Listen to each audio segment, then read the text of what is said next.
empieza, si mal recuerdo. Este es un podcast en el que estamos construyendo poco a poco un lexicón o un diccionario de las condiciones humanas, letra por letra. Hoy nos toca la letra H, va a ser H de histeria, y estamos aquí con Alejandra Ruiz del Río, muy buena amiga. Ni ella ni yo somos especialistas en nada, al menos yo, no sé si tú sí, pero en locura y en histeria no. Somos nada más lectores interesados en la literatura y en el cine y en las artes, y esto es para personas que igualmente están interesadas en esto.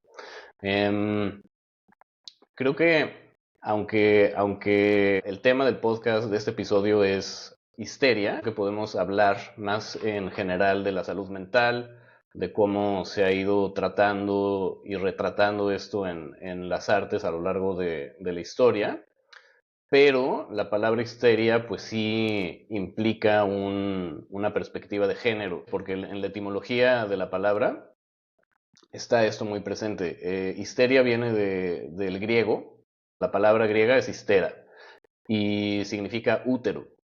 Y es porque, según entiendo, en la antigüedad había una teoría de que muchas enfermedades que las mujeres sufrían, de todo tipo, no solo mentales, sino físicas también, se debían a que su útero como que vagaba por su cuerpo. Es la teoría del útero errante. Y entonces se salía, se movía del lugar donde le correspondía y entonces producía problemas de salud hasta desde hace muy poco, como siglo XX incluso todavía era algo muy marcado y dirigido a las mujeres, y hoy en día ya ni siquiera la palabra es un término científico, ya la retiraron del como catálogo de males y enfermedades mentales.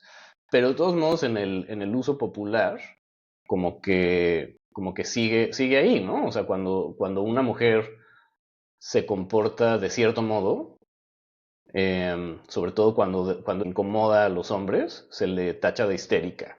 Tiene un sesgo de género claro y es interesante que la locura y los males mentales, en el caso de las mujeres, como que están muy ligados al cuerpo, mientras que en el caso de los hombres, a la mente. No sé qué opinas de esto. Sí, gracias, Galet. Pues primero, muchas gracias por la invitación. Es un gusto estar aquí contigo. Y sí, a mí me sorprendió mucho justo, por obvio que sea, nunca había pensado en el origen de la palabra, histeria, y sí fue como, órales, esta teoría de Hipócrates, el útero errante, y como que eso explicando por qué y las mujeres, ¿no? Como, creo que era, esta cosa como de pues, la mujer misteriosa y el cuerpo de la mujer como algo misterioso, y entonces atándolo a esta cosa que pues afortunadamente ya conocemos un poco más sobre el cuerpo, sobre la salud mental, y entonces este vínculo pues se ha ido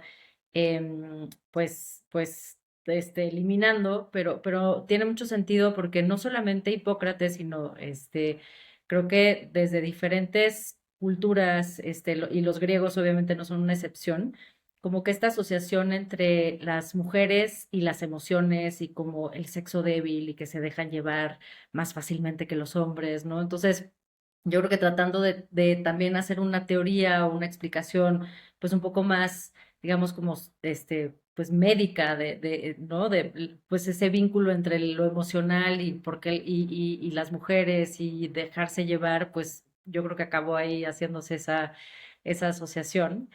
Y a mí, pues pensando mucho ni siquiera pensando mucho, desde el primer momento que me propusiste la H de histeria, y obviamente está la parte de la etimología, pero está también la parte de la mitología, ¿no? Y lo primero que me vino a la cabeza, pensando, o sea, cuando me lo propusiste, por alguna razón pensé en Cassandra, Cassandra, que es este personaje que, pues, como tú sabes seguramente mucho mejor que yo, pero tiene No, de recuérdame, hecho, recuérdame quién es. mira, Cassandra, nosotros leímos La Oresteia, eh, Ujú.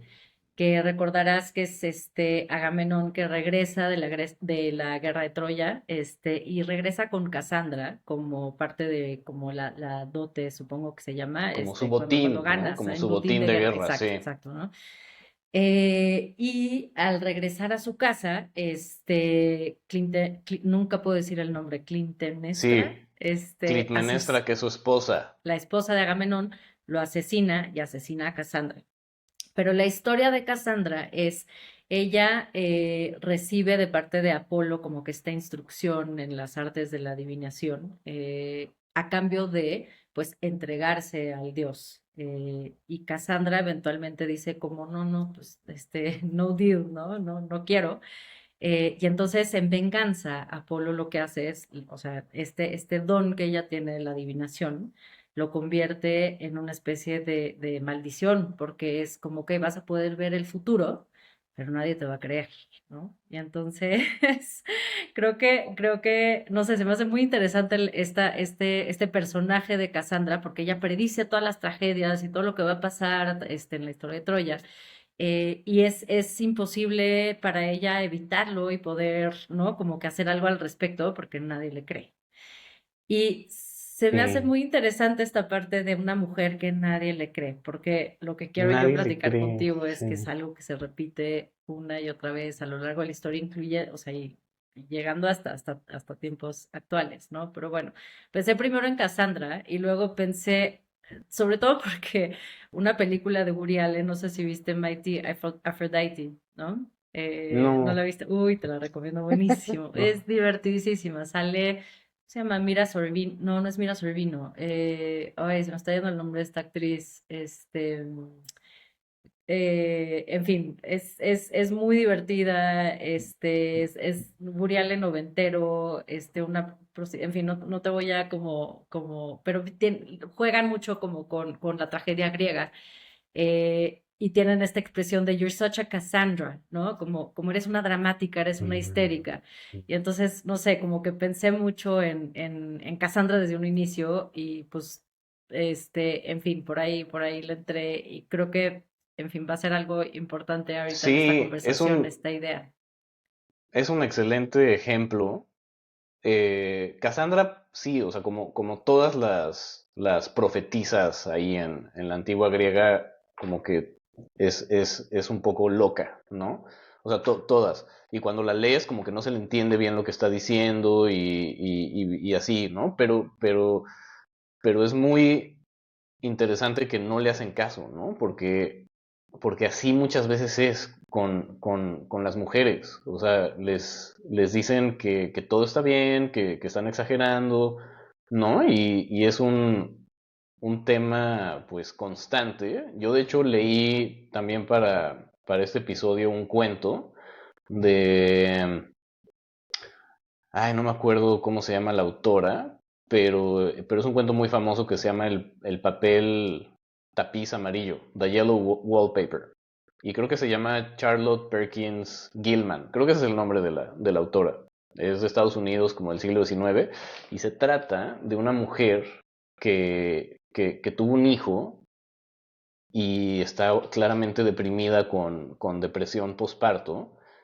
Y entonces su esposo es doctor y su hermano es doctor también. Y entonces le quitan a su bebé y se lo dan a otra mujer para que lo cuide y la ponen en un cuarto. O sea, rentan una casa como en el campo y hasta arriba en el ático antes se usaba ese cuarto para darle clases a los niños, pero ahorita lo ponen como de habitación y es horrible y está todo tapizado con este papel amarillo y, y su esposo pues es completamente condescendiente y nunca le hace caso de lo que está ella sintiendo y pensando. Y nada más le dice como, no, no, tranquila, todo va a estar bien. Le quita su cuaderno donde ella escribe para procesar todo lo que le ha pasado. Como que escribe escondidas y el cuento de hecho es lo que ella escribe escondidas.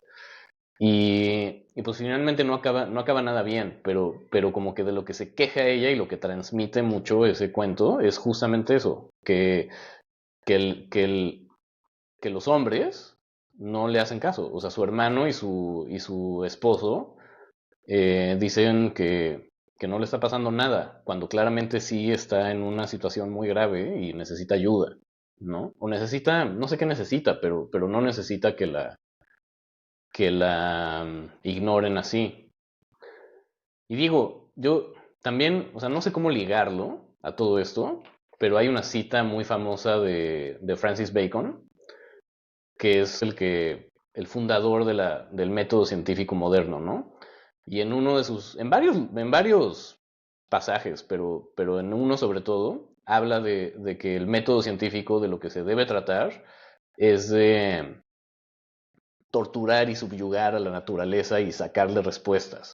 Y como, y la naturaleza la describe como una mujer, ¿no? Entonces, como esa manera de pensar la relación entre los géneros está inscrita en lo más profundo de nuestra cultura y nuestra civilización, ¿no? Como, Es muy interesante que menciones este cuento, porque justo, a ver, yo pensé en varias cosas em, cuando estaba como buscando mis referencias, ¿no? Y una cosa que pensé, regresando un poquito a los griegos, es como que es una cultura en la que es muy clara la creación de estos arquetipos de mujer que son sumamente poderosos culturalmente y a lo largo de la historia de la cultura occidental, por lo menos, se cimentan, ¿no?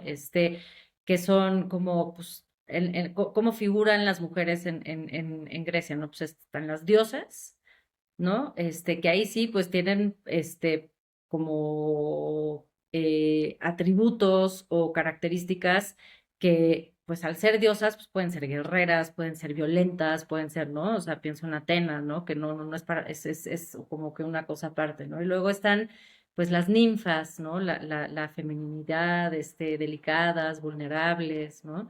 Luego tienes como que a tu mujer virtuosa, tu perfecta casada, ¿no? A Penélope pensé, ¿no? Y luego están, pues, Casandra, pensé en Antígona, como toda como, ya sabes, tratando de, no recuerdo muchísimo en Antígona, pero me acuerdo de pensar en esta hija desesperada, creo que lo que estaba tratando de hacer era enterrar a su papá, ¿no? enterrar a Como que su dignamente, hermano, o a su creo. hermana, ajá, Creo, ¿no? Como que sí. mujeres en un entorno de violencia y de guerra perenne, en donde las probabilidades de que terminara siendo esclava, terminara siendo violada, terminas, pues eran, ¿no? Como que era un entorno de violencia total, en donde eres una Penélope muy como justa, muy recta, muy, ¿no? Leal hasta el Ujú. final, o eres, esta mujer, ¿no? En medio de esta violencia, tratando de vivir una vida, como, pues no sé, digna, qué sé yo, o las brujas, ¿no? Que la bruja y la histeria y el vínculo entre estas cosas creo que ha sido muy fuerte también a lo largo de la historia. Y pensé también en Circe. Yo no he leído la Odisea, pero sé que figura Circe en el regreso,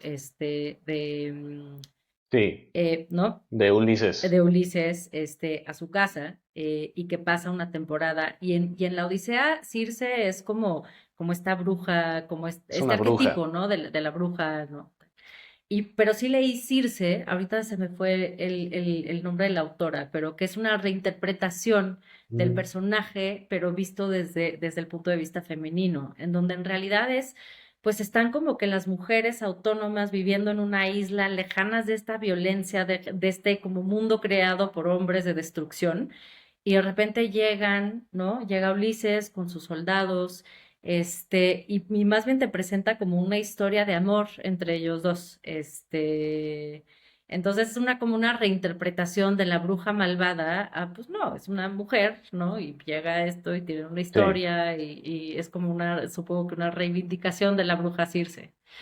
En la Em, Odisea, si no me equivoco, los en convierte a todos sus cochinos. hombres en cerdos, sí. Exacto, Mm. exactamente, Sí. exactamente. Entonces, pues sí, te quedas con esta impresión como de esta bruja malvada que convierte a los hombres en cerdos, ¿no? En fin, Circe, me pareció interesante el ejercicio que hace la autora, que es como que esta reinterpretación de estos personajes desde la vista o la visión femenina, ¿no? Pero un poquito regresando a lo que contabas, o sea, de este cuento y la maternidad, la depresión Ujú. postparto. Acabo de ver ayer un documental que hace una mujer inglesa que justamente pasa por un proceso muy duro, de Ujú. depresión postparto, en donde, o sea, incluso termina institucionalizada. Y entonces ella lo que hace es un vínculo entre las mujeres, justo esta cosa de que no nos creen, ¿no? Como que tú piensas como lo difícil que es para una mujer que acaba de tener un hijo, ¿no? Y como la idealización social y cultural en torno a eso, ¿no? De la mamá que debe de estar extática porque, ¿no? Por fin, o sea, tiene o ya llegó como que a lo que vino a hacer al mundo, que es ¿no? Tener un bebé y tiene que estar glowing y feliz y tal. Y las mujeres que pasan por un tema de depresión postparto, y de nuevo, qué bueno que empezaste diciendo que no somos expertos, no soy ninguna experta en esto, pero conoces, ¿no? Por experiencia, no, yo no propia, pero sí por casos, ¿no? De conocidos, o por ejemplo, me acuerdo cuando Brooke Shields, eran los 90, salió en una entrevista a decir que le dio una depresión postparto y o sea, la acribillaron, ¿no? Como que culturalmente no nos hace un cortocircuito pensar en una mujer que está pasando por un proceso de sufrimiento, a raíz de tener un bebé, ¿no? Entonces, este documental como que asocia, y hay cosas durísimas, está la depresión postparto, pero acá, este documental me introdujo un término que es la psicosis perinatal, o sea, que ya ni siquiera es una depresión, es una psicosis, empiezan a Sí, alucinar, y muchas veces llega hasta las últimas consecuencias, ¿no? O sea, hay casos de mujeres que se quitan la vida, o sea, de plano no encuentran la forma de expresarlo, la forma de poder decir cosas horribles, de las emociones que están teniendo, tanto de daño propio, daño a sus hijos. Son temas muy, muy duros que la sociedad ha sido muy renuente en permitir o en aceptar que estas son cosas que pasan y que las mujeres necesitan esta ayuda que tú estás comentando, ¿no? Y lo que hace este documental, que se me hace muy interesante y que es el siguiente tema al que creo que me gustaría abordar de la salud mental, porque también fue una época tremenda, justamente fue la persecución de las brujas. ¿No? Entonces, lo que dice la persona que hace este documental, dice, es que yo en esa época me hubieran, o sea, hubiera terminado en la hoguera o me hubieran ahorcado, ¿no? Porque justamente de las cosas que admitían las brujas, pues llegó a un absurdo tal que eran, pues, o sea, tenían que admitir muchas veces eran parteras y que hacían remedios caseros o pues sí, una mujer con una depresión postparto probablemente en esa época hubiera admitido a cosas muy cercanas a lo que ellos consideraban, pues dignos de una bruja, ¿no? Cuando era, pues no, una profunda ignorancia de cómo funciona, la mente, no tenían ni idea de, ¿no? Estas cuestiones de salud mental, estábamos, muy, muy, muy, lejanos a conocerlas y a entenderlas. Em, pero pero se me hace muy interesante porque también pensé mucho no tengo como tanta referencia de libros, pero sí pensé, por ejemplo, en The Crucible, ¿no? Que es esta peli como de- que aborda el tema, ¿no? De la persecución y de las brujas sí, es una obra de teatro de Arthur Miller y luego la película sale Winona Ryder, ¿no? Ujú, En la película. exacto, y Daniel Sí. Day-Lewis. Ah, sí, Y ¿verdad? sí, sí, sí, Me sí. gusta porque como que regresa mucho la agencia. De la obra no me acuerdo bien, la verdad, pero como que le devuelve mucho la agencia a las mujeres, porque una de ellas es la que realmente está orquestando todo esto, ¿no? O sea, creo que no sé si es el personaje de Winona Ryder, Sí. pero como que está orquestando toda esta cacería de brujas en un pueblo en Massachusetts para cumplir y lograr un objetivo propio que ella tiene. Es algo así, ¿no? Sí, pero en ese Y caso ella es como una villana. sí, sí, claro, es una villana, es mala, porque está mandando a sus enemigas a la hoguera para... Justo.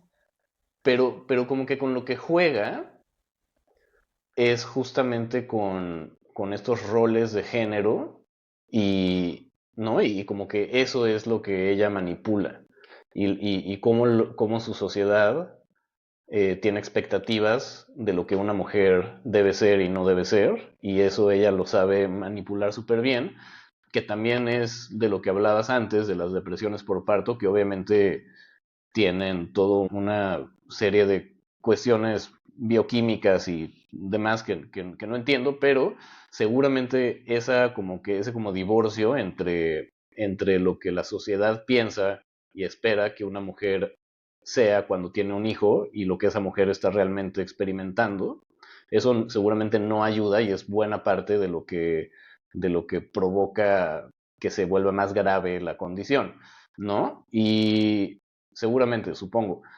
Y, y me acordé de Macbeth de Shakespeare, porque ahí hay dos casos de locura paralelos, que son los de Lady Macbeth y los de Macbeth. Y de hecho es de las obras de Shakespeare que más me gustan. Se han hecho varias películas, pero una reciente es de Joel Cohen, que es muy buena. Te conté de esa, ¿no? Si la has visto ya, pero si no la has visto, te la recomiendo. Es en blanco y negro, muy, muy como estilizada y sale Denzel Washington es Macbeth y Frances McDormand es Lady Macbeth. O sea, medio raro el casting, pero funciona, está muy bien. Y pues en Macbeth lo que pasa es que unas brujas que se encuentra en el campo, Macbeth, le dicen a Macbeth que él va a ser rey de Escocia. Y como que le meten en la cabeza la idea de él volverse rey de Escocia y de matar al rey. Y lo invita a quedarse y a cenar en su castillo. Y entonces él y su esposa planean matarlo. Y ya que lo van a hacer, Macbeth se echa para atrás y dice, no, no puedo hacer esto. Y Lady Macbeth lo convence. Y hay una escena muy famosa y un monólogo muy famoso en el que ella le pide a unos espíritus malévolos, les dice que la despojen de su condición de mujer para poder hacer lo que ella va a hacer. Y les dice, unsex me here, ¿no? Y entonces le dice a Macbeth, le dice, pues si tú no eres hombre suficiente para hacer lo que hay que hacer, yo lo voy a hacer. Y entre los dos lo matan y se convierte en rey Macbeth y enloquecen. Los dos enloquecen, pero de una manera muy, muy diferente.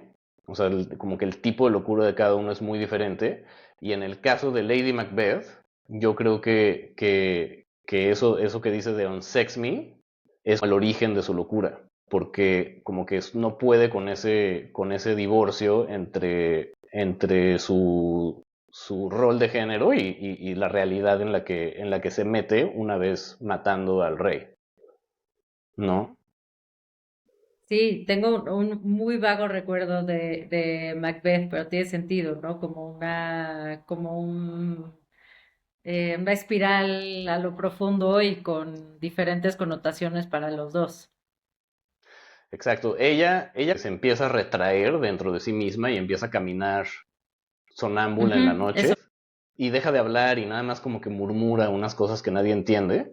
Y Macbeth, por el contrario, que tiene alucinaciones y como que se vuelve un rey loco que está como aferrado al poder y no va a dejar que nadie se lo quite y termina muriendo luchando contra los nobles que van a justiciarlo.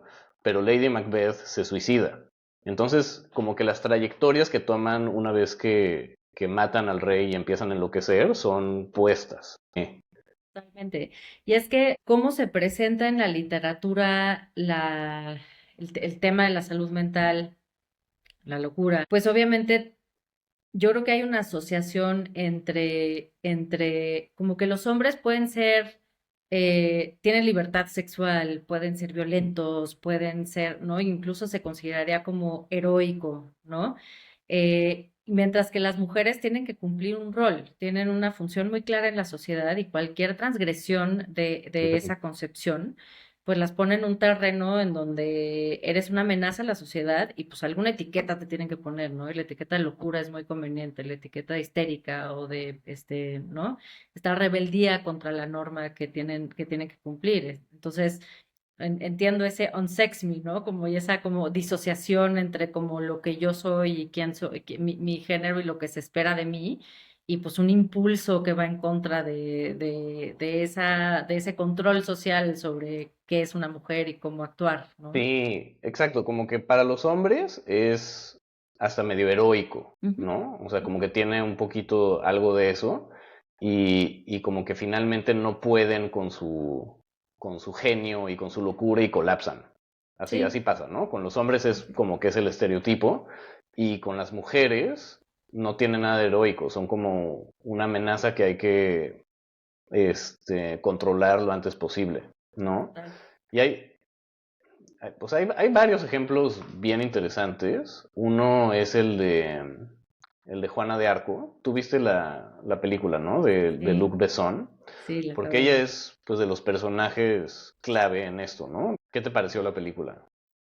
Tenía obviamente como que esta idea, pues que tenemos, ¿no? De Juana de Arco, o sea, sabía muy vagamente de la historia, ahora sé un poco más, con la lente Ujú. hollywoodense, obviamente, pero se me hace una locura, o sea, como que si lo piensas, esa historia, así como llega así Francia ya prácticamente derrotada, ¿no? El delfín como que teniendo que ser coronado y como que esta niña de, me dijo Dios que yo soy, que te vengo a ayudar y que solo con mi ayuda lo vas a lograr. O sea, se me hace increíble, es una historia como, la historia sola, ¿no? Me parece como una combinación entre histeria colectiva, así como de, órale, vamos atrás de esta niña.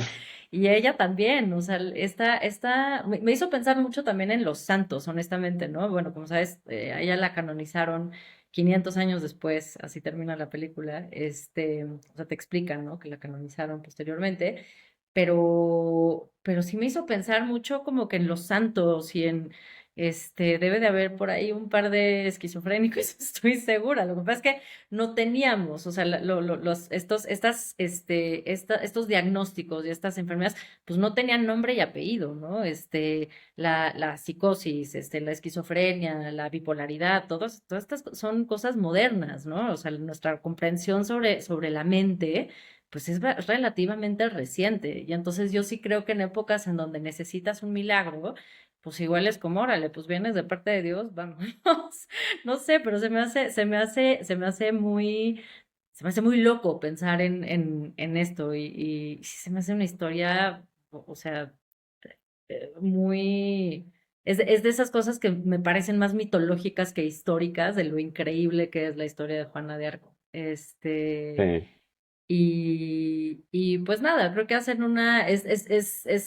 seguramente es mucho más, hay mucho más que explorar de lo que te presentan en la película.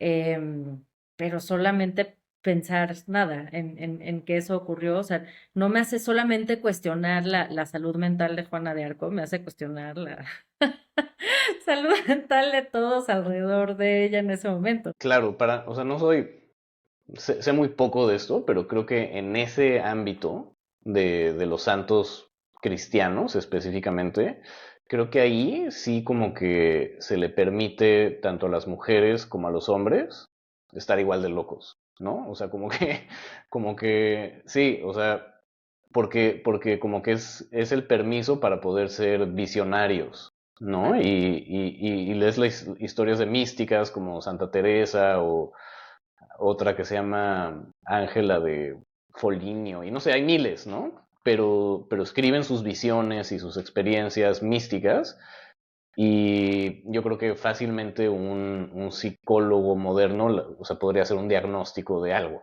¿no?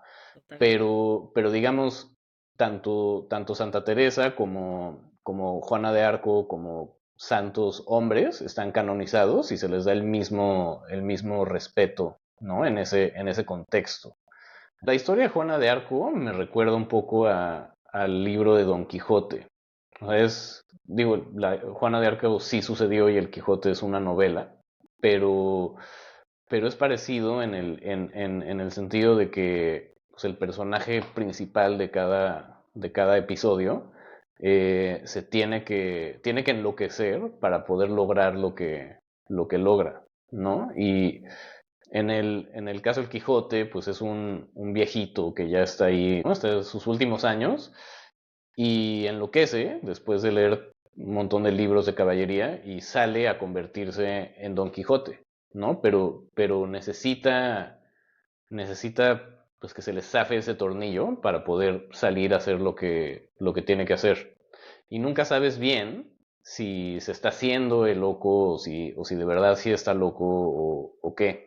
Y la gente le empieza a creer y lo empieza a seguir. Entonces como que también te preguntas quién está más loco, si él o Sancho Panza. Otro muy, muy famoso en la literatura es el capitán de Moby Dick, el capitán Ahab, obsesionado con matar a la ballena blanca, Moby Dick. Y su obsesión llega a tal grado que claramente lleva a todos a la ruina.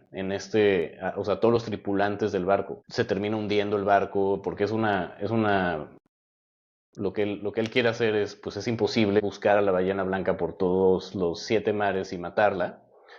Pero digamos que ese personaje del capitán Ahab es como el loco genial y monomaníaco, ¿no? O sea, completamente obsesionado con un solo propósito, parecido al tipo de loco como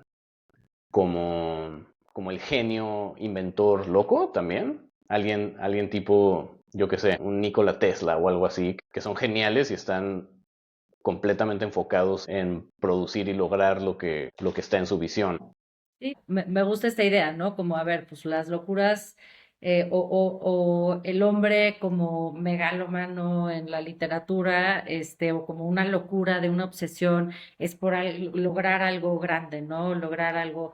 Y yo creo que en el caso de las mujeres, pues son cosas mucho más mundanas, ¿no? Yo creo que las mujeres, la representación de mujeres como tal vez desbordadas o más histéricas o más así. Creo que va mucho más con dos cosas, ¿no? Uno, una sociedad como opresora, ¿no? O sea, que imagina, o sea, pues es que si estás en un entorno en el que tu forma de desenvolverte y de llegar a tu pleno potencial está muy acotado a un rol de género, entonces, pues, ¿qué hacer con tu cabeza, con tu inteligencia, con tus ideas, pues, con o sea, no te puedes desenvolver, pues es suficiente para que quien sea se vuelva loca, creo, ¿no? Y creo que hay personajes que más bien es eso, no es que tengan una búsqueda gigante, ¿no?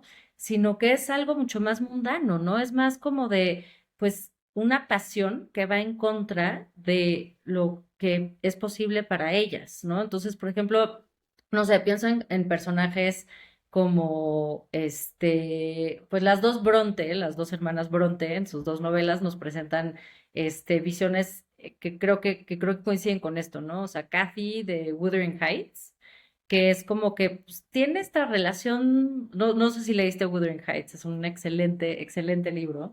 No, Eh, pero cuéntame de qué se trata. O sea, pues cuéntame de... básicamente, o sea, Ujú. en muy, muy grandes rasgos, es una Ujú. historia de un amor imposible, ¿no?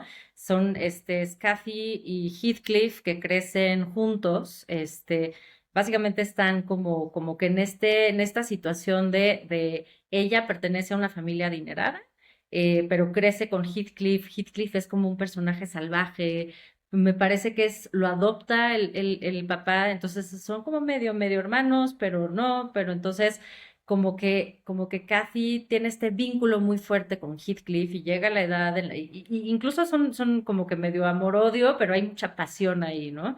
Llega la edad en la que Kathy se tiene que casar, entonces se separa de Heathcliff, se tiene que casar con un hombre adinerado, ¿no?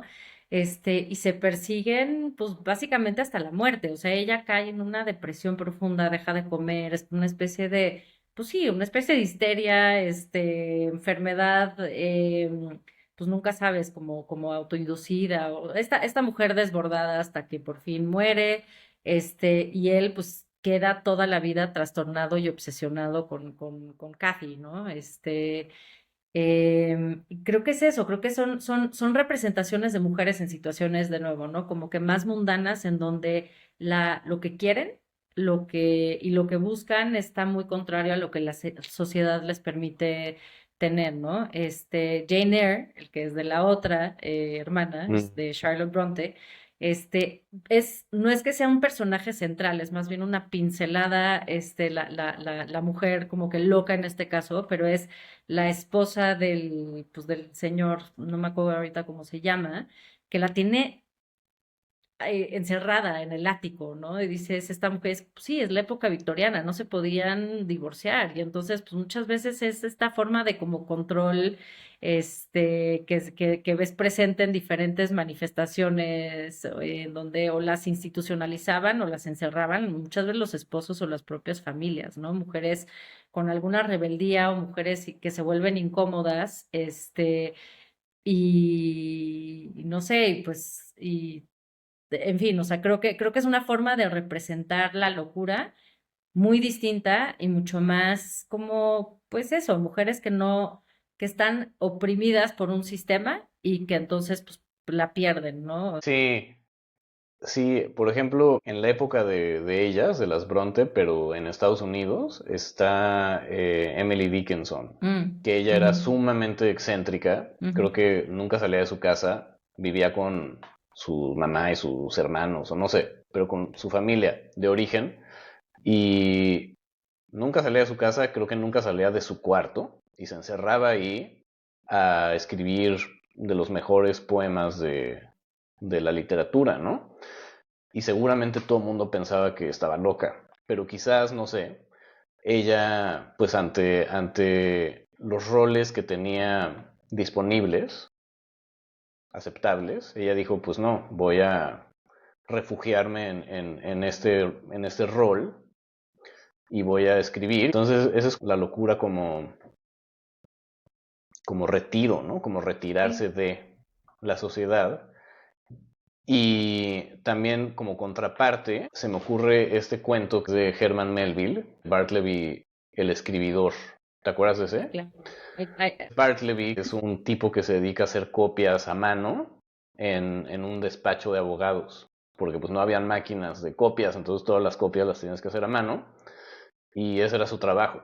Y entonces lo contratan en un despacho en Wall Street y, y se pone a escribir y a hacer sus copias muy bien al principio, pero poco a poco empieza a negarse a hacer cualquier tipo de trabajo. Y entonces cuando el abogado le dice, oye, Bartleby, necesito que me hagas esta copia, él dice, no, no, prefiero no hacerlo, ¿no? Y, y así cada vez va empeorando más y más y más, y Bartleby se niega a hacer cualquier cosa, y acaba nada más como parado en su escritorio viendo la pared, y no se pueden deshacer de él. El abogado se tiene que mudar a otras oficinas, porque Bartleby no se va. Entonces se muda y ya finalmente como que se deshace de él, y se da cuenta, o le llega la noticia, de que Bartleby está encarcelado en una cárcel o en un hospital, una institución mental, y que se niega a comer. Y el abogado le dice al guardia, le dice, oye, tráele su comida todos los días, yo me encargo de pagarlo. Pero Bartleby se niega a hacer cualquier cosa y termina muriéndose de hambre. Y quién sabe, o sea, quizás Bartleby no tuvo la posibilidad por su género de hacer algo como Emily Dickinson sí pudo, ¿no? O sea, de Bartleby se espera que salga a trabajar y eso es lo que tiene que hacer. Digo, seguramente no tenía el talento de Emily Dickinson y al final es un personaje de un cuento, ¿no? No es una persona real, pero esa es la locura como retiro que funcionó quizás en el caso de Emily Dickinson por ser mujer y en el caso de Bartleby no, tal vez por ser hombre. No sé Sí, si está muy forzada porque la comparación. puede ser, no sé, o sea, también yo pienso que como que al final, pues, es un poco quién decide quién está loco y quién no, ¿no? Ujú. Y es un sistema es un orden social, y ahí, pues, creo que, pues, tanto hombres como mujeres en la historia han tenido que someterse a, ¿no? Como que esta, em, pues sí, de cierta forma hay orden ahí, pero hay control ahí, ¿no? En quién determina quién Sí, está loco y quién no, ¿no? claro, hay un Y cuento que creo que tú me recomendaste, que es de Edgar Allan Poe, ¿no? Que es de un manicomio, un manicomio, ¿no? Y un señor llega a visitarlo. ¿Sí, sí sabes del que te estoy hablando? creo que no te lo El argumento es recomendé yo. parecido al de la película de Shutter Island, Ok, ok. ¿no? Entonces llega y lo reciben y le dicen como, adelante, venga a cenar con nosotros, y se Ujú. da cuenta a la mitad de la cena de que los pacientes tienen encerrados a los doctores Wow. y sí, sí, sí, y realmente los pacientes ellos se hacen pasar como los doctores, pero no son los pacientes. Ya. Y está muy bueno ese, No, suena increíble. es un Acabo muy de ver el buen cuento. corto de Ahorita una no me acuerdo película que cómo se se llama. llama. Ya. Pues es el de Shutter Island con Scorsese y también sale Ben Kingsley. Es un Sí, poco es el esa argumento. idea. Oye, Ujú. pero antes de que se nos acabe el tiempo, que quería al menos mencionar Pedro Páramo, porque ahí también hay dos historias de desintegración mental paralelas, que son las de Pedro Páramo y las de Susana San Juan. Lo que yo recuerdo de Pedro Páramo es más como la sensación del terror que me hizo sentir, porque sí, sí me acuerdo que como que las descripciones, los personajes, todo era, eh, no, pero no tenía tan presente, honestamente, disociación, como que esta obsesión de Pedro Páramo. No sé muy bien cómo describir la representación de la esposa, o sea, como que de repente, por lo menos en la película me parece que nada más aparece, o sea, primero es una niña y luego aparece y ya perdió la cabeza y parece ahí que hubo una situación sexual tal vez, una situación Sí, también de nostalgia, la pérdida de la mamá, ¿no? sí, pues Susana San Juan es el amor de Pedro Ujú, Páramo cuando son niños, ¿no? ujú. Y luego se la llevan del pueblo y Pedro Páramo se convierte en Pedro Páramo, que es el cacique despiadado de Comala, que tiene el derecho o cree tener el derecho y lo ejerce de reclamar a todas las mujeres que hay ahí, son suyas y así las usa, ¿no? Pero siempre está extrañando a Susana San Juan. Y finalmente regresa a Susana San Juan, pero regresa loca. Y acepta casarse con Pedro Páramo, o sea, o la casan con él, pero nunca regresa, o sea, nunca está con él. Y finalmente se muere. Y él, debido a eso, también empieza como que a desmoronarse y morirse y enloquecer, ¿no? Porque finalmente ya al último ya nada más como que se sienta todos los días en su equipal en la puerta de su rancho y ve el paisaje y no hace nada. Se vuelve una especie de Bartleby mexicano, ¿no? Sí. Puede ser, sí. En fin, ahorita que mencionaste eso, pensé en un montón como o sea, la relación entre la sexualidad y la histeria, o la histeria, lo digo mal. Ujú, ujú. Y, en fin, hay un montón de cosas que se pueden decir sobre eso. Traté de leer un poco los tratados de la histeria de Freud. Obviamente no pude llegar muy lejos, pero algo que es interesante también es como sociedad, de nuevo, ¿no? Cómo ha ido evolucionando nuestra comprensión. Y ahí sí, Freud, pues fue una pieza clave, ¿no? En entender, o sea, obviamente él siempre tiene este vínculo, ¿no? Entre la sexualidad como un detonante importante, en diferentes, cuestiones de salud mental, em, traumas, fijaciones, etcétera. Pero como que algo que se me hace importante también rescatar es cómo tanto nuestra comprensión sobre la mente y la salud mental ha ido de nuevo como avanzando y también eso se ha ido modificando en cómo representamos la salud mental, la locura, la institucionalización incluso en la literatura y en las obras, ¿no? Y cómo de mis pocas referencias que tenía así en donde es como el tema, la locura, es dos cosas que si no has visto, no has leído, te recomendaría ampliamente. Bueno, Ujú. tres, de hecho, que hablan sobre institucionalización. Uno de mis libros favoritos en la vida, que es One Flew Over the Cuckoo's Nest, de Ken Casey. Espectacular la historia, es de esos finales los más tristes, así de llorar, pero que habla sobre la institucionalización, el control, ¿no? De nuevo, ¿no? ¿Quién está loco y cómo la sociedad oprime y a veces reprime la salud mental?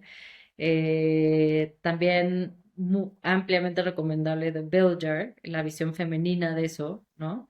De Contextos muy Silvia distintos Plath, de ¿no? Silvia Plath, Ujú. contextos totalmente distintos. Y los dos autores, personajes interesantísimos también, ¿no? Ken Casey, que fue como de los Merry Pranksters y se fue a hacer todo este recorrido en un camión repartiendo LSD, y Silvia Plath, que pues poco tiempo después de que salió de Bell Jar se suicidó y es como, claro, o sea, por eso es tan duro ese libro, es como que como que te abren la cabeza a alguien que está pasando por esta disociación, y es muy fuerte, ¿no? Y te habla también sobre la institucionalización, la terapia de shock, electric shock therapy. Ujú. Y otro que me parece buenísimo, no he leído el libro, pero la película es increíble, es Girl Interrupted, ¿no? Sí, Entonces, claro. como que la institucionalización y como que tanto la comprensión y un diagnóstico cada vez más certero, más basado en la ciencia, pero como incluso de esa forma, pues puede seguir habiendo muchísimo control y hay jerarquías y hay cosas que, en fin, como que nos plasman de forma muy interesante escritores y artistas que han tenido estas experiencias.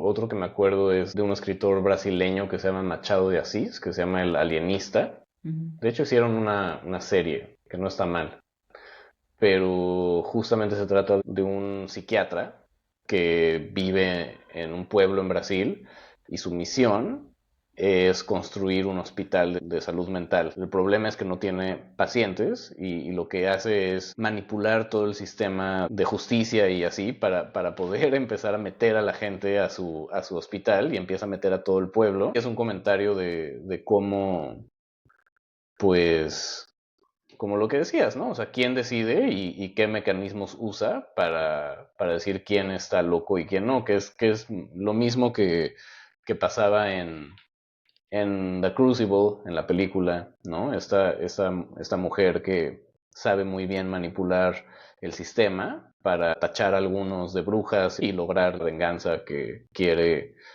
ejercer sobre alguien que es su enemiga, finalmente, de eso se trata. Pero mira, podemos seguir hablando de esto mucho tiempo y creo que mejor vamos a dejar la conversación para otro día y bajo otra letra del alfabeto. Em, y con esto podemos cerrar esta entrada en el lexicón de las condiciones humanas, la H de histeria. Y pues muchas gracias por acompañarme en esta conversación. Gusto, Galet. Gusto. Bye. Gracias.